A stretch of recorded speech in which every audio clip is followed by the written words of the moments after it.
What's up, everybody? Welcome back to Figure It Out of the Basement's action figure talk show. I'm Nate, joined with Justin. What's up, guys? Happy Halloween, everyone. It is tomorrow, one of our favorite holidays. Although we didn't get to film a Halloween special this year, we're still going to be having a lot of fun, so hopefully everyone out there has a safe and happy holiday. We've got some piping hot Black Series news to discuss. Tons of goodies were announced on this past Monday, which was the first Mando Monday. So they are releasing every Monday before an episode of Mandalorian Season 2. There's going to be like new product reveals, and this is like a wide array of stuff. But today they announced some vintage collection and some Black Series figures that we've talked about quite a few times in the past. Heavily rumored. Long rumored. But we finally got some confirmation. So Justin, let's start out with the Black Series. Yep. With There's going to be a Deluxe Mandalorian. This is the build-up pack thing that was heavily rumored. All but confirmed, including everything that was in it. Yep. And it's going to be Target exclusive. And exclusives.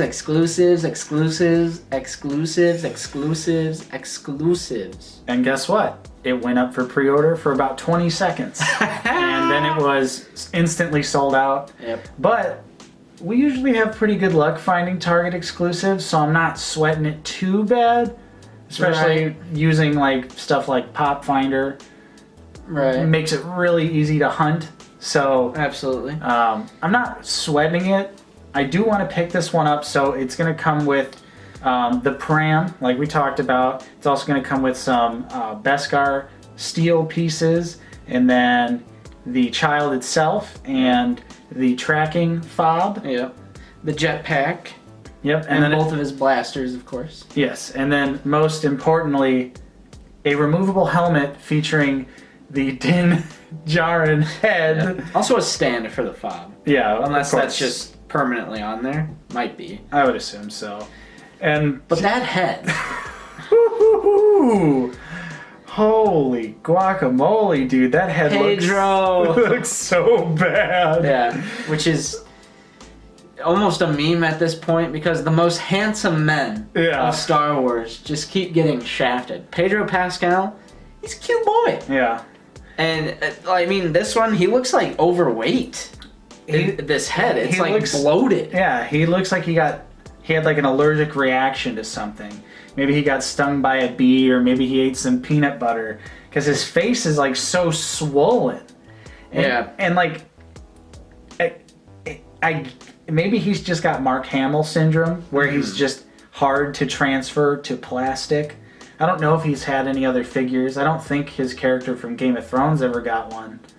So this might be the first time anyone's tried to do Pedro Pascal in action figure form, but it straight up looks terrible. It honestly looks bad. He looks really bloated. The hair looks really dumb. It was probably to shape it to the helmet. Yeah. That's probably why they had to do it. But yeah, it looks pretty awful. They should have just done an alternate head. Yeah. You can pop the helmet off and put the head on, instead of just making a removable helmet, because that almost never works out right anyway. Because they always have to flatten the hair down, and it's the same thing with this one. The hair looks flat because it's got to have the helmet around it. Yeah, so why would you have him without the helmet anyway? Because it's not the battle damaged look. Right. That's what I was assuming it was going to be, was that it was going to be the battle damaged face like from the one scene in Season 1 when we actually get to see him, but it's not. It's just a normal face. Mm-hmm. Which I can understand. That's what he would hypothetically look like the rest of the time, but I don't really see this as 100% necessary. Yeah. Yeah, I feel like, do I want it? Absolutely. Am I going to for all the accessories? Yeah. Yes. But am I going to be super upset if I miss out on it? Not really. See, I think I'll be super upset because I'm a sucker for accessories. I'm a sucker for just extra stuff thrown in to a figure, which granted, how many Mandos are we gonna buy? I think it's safe to say they overproduced the child. Yeah. At Walmart, Meijer never has Black Series figures where we are. Everywhere has like cases and cases of the child figures out. And of course it's going to be packed up with the Mando. It's going to be packed up with something else that we'll talk about. So I think it's pretty obvious that it was overproduced, and now they're just like, we need to like throw it in, which like I appreciate. That's fine. I appreciate it as well. I'll take multiple ones, and that's simply because you could put him in a variety of different scenarios, like how he is in the show. But I will say one final thought on this pack: huge missed opportunity to not include the ice cream machine that actually stores the Beskar pieces in it. I'm pretty sure the 3 3/4 inch version of the Mando comes with the ice cream thing for the Beskar, but the 6-inch version doesn't. And since it's a deluxe version, should have gave him a cloth goods cape. There you go. Those are my final thoughts on that set. Yep. Another thing released, and this is awesome. It looks a lot better than what I thought it would be, and that is the Remnant Scout Trooper with speeder bike and the child. Yes. This looks awesome. Nate, you and I, we've secured our pre-orders on Amazon. Yeah, because thankfully at least Amazon's pre-order window was open for a decent amount of time. Yeah. Like I was able to no problem just go, oh, this is up. Okay. Oh, grabbed it, added to cart, pre-ordered. All right. Yep. Now this speeder bike, which the speeder bikes, the ones that is going to come in the Heroes of Endor set, they have a different stand and it's so much more dynamic. I've been seeing some photos of people playing around with that, and it'll be on that new stand. And then it's also like dirty, which I wasn't. I was expecting the Scout Trooper to be dirty because it's a Remnant Scout Trooper, but the bike has some good dirt on it as well, which was a pleasant surprise. And it's also the lighter colored version of the bike. This set is $50. Well worth it. Yeah. Just for the speeder bike and the Scout alone, and then you get that cool little child accessory with it as well. Yeah. And the Remnant paint job on the Trooper looks really nice as well. True. And so does the bike. The details look really awesome. Super excited to get this one. I believe it comes out in January. So I'm sure most of you guys are aware out there of GTP Toys. They used to make unlicensed Star Wars diorama pieces for the 6-inch scale and the 3 3/4 inch scale as well, I believe. They would do like space walls and things of that nature that were clearly like the inside of the Death Star walls. But now, I thought initially, because a few months ago they had to take everything off of their website, like sell it all off. So it seemed like they got hit with like a cease and desist from Disney. Yeah. Because they're making stuff better than what they can make. Yeah. But then today, or Monday I suppose, came a pretty shocking announcement, and they are doing an officially licensed Tantive IV hallway for the 6-inch scale. It is going to be very expensive. Let's get it right out of the way. It's $180, but they are a small, independent company, and it also lights up. I'm pretty sure I read it has over 130 lights that will connect to this thing. So it's going to be lighting up in all sorts of ways. It has a removable door for the hallway. And as far as I know, this is an open pre-order. So you just pre-order it, you pay for it. I think they have a payment plan too, which when I saw that payment plan, I was like, oh, the gears are turning. Because it's a hard pill to swallow. It is. $200 for a hallway, but it looks so amazing. And it's officially licensed, which I also think that this is a little bit of a bittersweet announcement, because that most likely means that Hasbro is not interested in making 6-inch diorama pieces if another company is able to license that sort of thing out. Right. So I'm like, is this a sign from Hasbro that's basically saying we're never going to do this? So is this really going to be our only option, is to buy this pretty expensive, super high quality piece, but I don't think we'll ever see a Hasbro version. Right. Because we do in the 3 3/4 inch scale. True. Course, but typically when it comes to action figure scales, it's like one company can do the one scale and another company has to do a different scale, like we're seeing with Diamond Select right now, where they're doing 7-inch Star Wars figures out of nowhere, but completely out of nowhere. Yeah. And there's also a Darth Maul now. But anyways, what do you think, Justin? Like, see, I was unaware of the price before you said it. I was already thinking that it was going to be a more expensive item. But 180, like, but then it's like, how many more are they going to make over the years? Right. And do we have room? But for toy photography, this would be so dope. So you could put the stormtroopers in there, the rebel troopers, C-3PO, R2-D2, Vader, Leia. I feel like the payment plan is tempting. Like, not that I couldn't buy this in one go and call it a day, but it's just like the feeling of spending that much money on a 6-inch diorama piece. But like maybe doing the payment plan, I'd be like, oh, you know, whatever. It's only, you know, $40 a month or something. Like, it would make it hurt like a little bit less. But I think ultimately though, I'm probably not gonna pick this up. But it is amazing, and it's awesome for that company that they actually were able to secure the license. Right. That's a huge step for them, especially as like a small independent company. So yeah. What other dioramas would you like to see from this company? I would love Space walls. I would love to see some official space walls now. Maybe a Tatooine wall.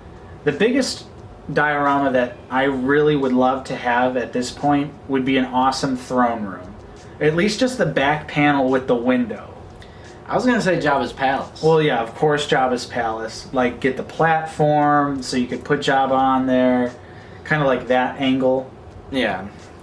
And who knows? The crate, or like the grate above the Rancor pit. But who knows what we'll see now from GTP Toys now that they are officially licensed. What do you guys want to see from them? And are you going to pick up this Tantive IV hallway, or are you going to pass on it? And then there's the vintage collection news for Mando Monday. Moff Gideon. Hey! He's coming. Heavily rumored. Knew it was coming.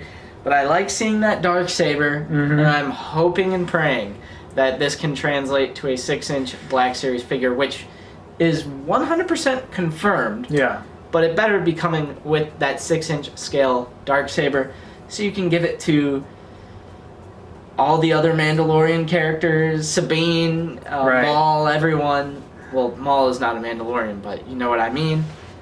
Yeah. Really hoping we can get that. It's like, who do I want to give the darksaber to? But I think seeing this in the vintage collection, that pretty much guarantees they're probably literally going to do the exact same thing. I mean, but for the Black Series. They can't not do it. Right. They can't not do it. No.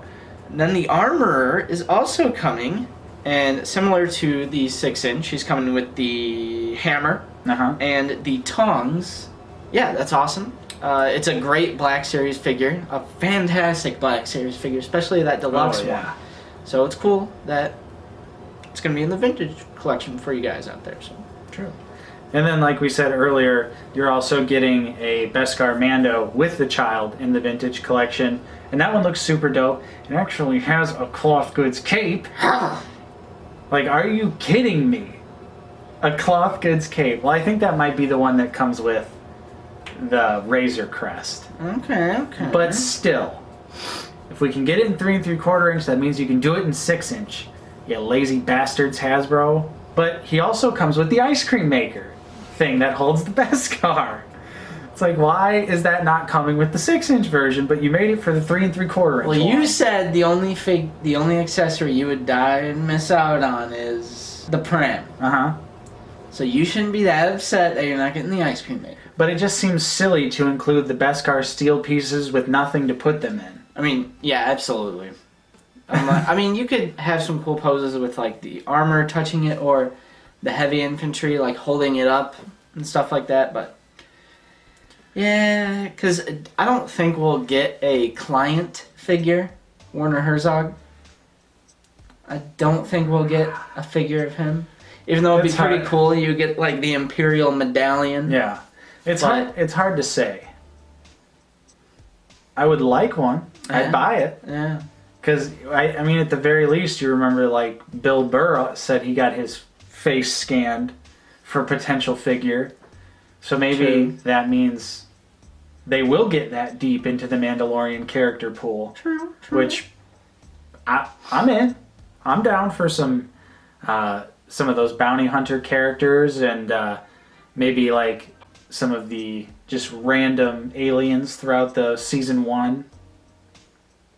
The salacious crumb species on a spit roast. And while the other one's watching it get roasted alive. The Kowakian monkey lizard? Yeah, something like that. Is that the species? See, I know my Star Wars. Yep. A Kowakian monkey lizard. Just wait till our viewers get a load of the poster we've got coming for the background. Yeah. This is like, I just realized that. I'm like, yeah, I just reorganized this a little bit, and then I'm going to do it again once we get the other poster that will be in the background, which is going to be an awesome one. It's going to be really awesome, and it's definitely something you would totally expect us to have. And so, yeah, that was pretty much it for the news this week. Not a whole lot going on, but, of course, we do have a whole lot going on the channel. Yeah, we recently found... Each of us got a set of the Clone Wars waves, so reviews of that are already out, so check those out if you haven't already. Reviews, a little story time video. There's a lot of content on the channel this past week. We've been uploading every single day, which is something we normally don't do, but we just have so much content to put out. There's literally like no other option. So hopefully you guys have checked out our reviews. Hopefully you will check out the Armorer review, which goes live tomorrow. I had a lot of fun making that one because that figure is just so amazing. This year is going to be impossible to make a top 10 list. Absolutely impossible. Too many bangers this year. Too many. This is one of the best years, if not the best year, period, for Black Series figures. And I don't know how we're going to make that top 10 list. But anyways, what did you guys think of the news announcements this week? Of course, we love talking to you guys about Star Wars in the comments down below. So let us know your thoughts. If you enjoyed this episode, don't forget to leave a like on the video. Subscribe if you are new. We're always talking about Star Wars, the Black Series here on the channel. Of course, I'm Nate, and I've been joined with Justin. See you guys later. And we will see you guys next time on Out of the Basement.